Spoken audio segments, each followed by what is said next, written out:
Xpeng battery supplier Eve Energy has just broken ground on a gigawatt scale sodium ion battery factory and a new robotics center. What does this mean for the automotive industry? Well, I'd say it's only a matter of time before we start seeing sodium ion batteries produced en masse for electric cars. Hello, my friends. Welcome to the channel. I'm Sam Evans. You're watching the Electric Viking. Happy New Year. 2026 is going to be a massive, massive year for the auto industry. Now, how will this affect cars? How will these changes, sodium ion batteries, affect EVs? Well, I don't see them being mass produced for EVs this year. Now, don't get me wrong, you can already buy EVs in China and in fact outside of China with sodium ion batteries. Currently, CATL does manufacture hybrid batteries. They are a combination of sodium and lithium iron phosphate cells, and they're actually in more than 25 different models right now. But moving to just purely sodium ion batteries, that will take a little longer, simply due to the scale needed. When I say scale needed, what I mean is this. These sodium ion batteries that are coming from CATL have an energy density higher than that of BYD's Blade battery, but they are approximately half the price and last 5 times longer. So you can imagine it's going to take CATL a little while to scale up manufacturing. They have actually begun to mass produce these batteries in December, but it's going to take them a little while to get to the point where they can make enough to meet demand for car manufacturers and also package them in a way that actually works for car brands. But it is happening, clearly. And Eve Energy wants to be part of this picture. Now, Eve Energy, they have actually invested $140 million on their new sodium ion project with an annual production capacity planned at 2 gigawatt hours, which is quite a lot of batteries.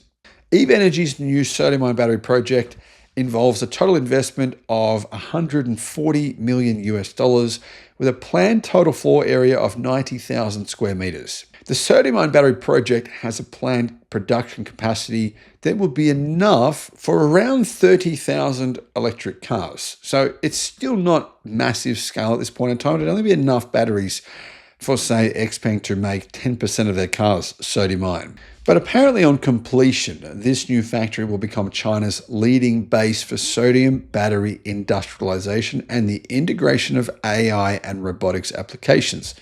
Well, that's according to Eve Energy anyway.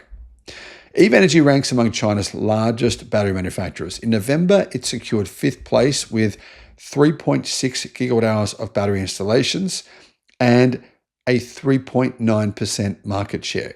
So if they're able to, get this going, it would mean that probably around 5% of their battery production next year will be sodium ion batteries.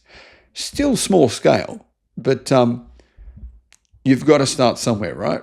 If you'd like to book a paid consultation, you can do so, and I'll put a link in the description below. If you want advice on what electric car to buy, solar systems, all that kind of stuff, you can do that. In the global electric vehicle market, battery market, from January to October, Eve Energy held a 2.6% market share, putting it in 9th place. Sodium batteries have garnered a lot of attention in recent years. It's not just CATL manufacturing them, BYD manufactures them only for energy storage at this point in time. But I think it's just a matter of time before BYD puts them into EVs.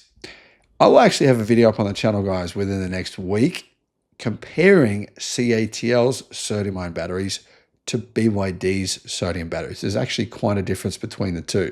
Now, getting back to CATL, they, of course, are the world's largest battery manufacturer, and they launched their 2nd generation sodium ion battery product, the Naxtra battery, in April of this year and began mass manufacturing it in December. In addition, CATL announced last week that they now have sodium ion batteries being produced by not only robots, but also humanoid robots.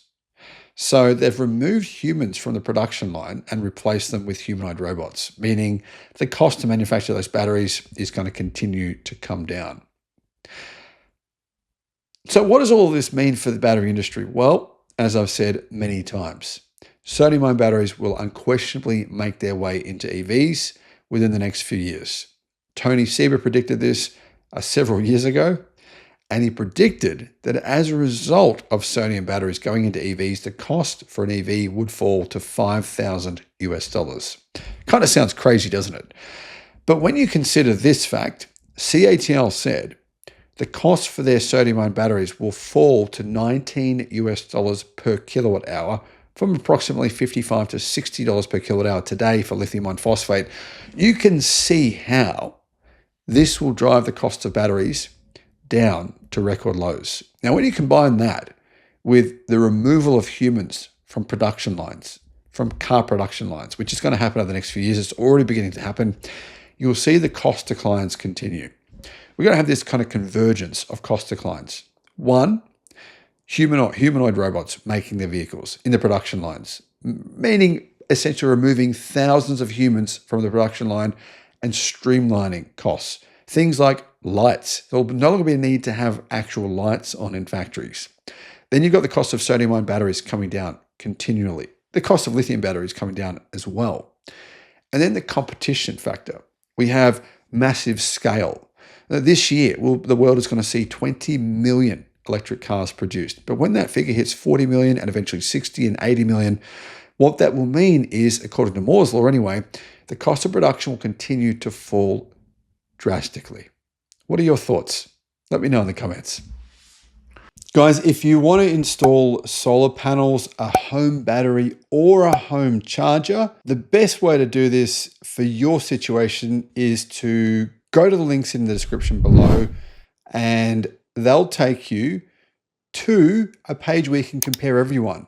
So depending on where it doesn't matter where you live, a lot of people email me all the time saying, well, what solar system should I get? Who should I go with? What battery should I get? What electric charger should I get? Well, click in the links in the description and you can actually compare all the different choices and find the best deal for you.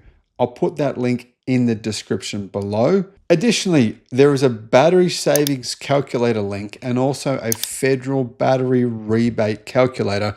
I personally have found that I'm not paying for electricity at all, and that's including charging my 2 electric cars and also running my home power, my home sauna. Nothing, not paying anything at all. And I think a lot of people are getting misled. They think that getting a battery is not worth it. Actually, I think it is worth it. So those links are in the description below.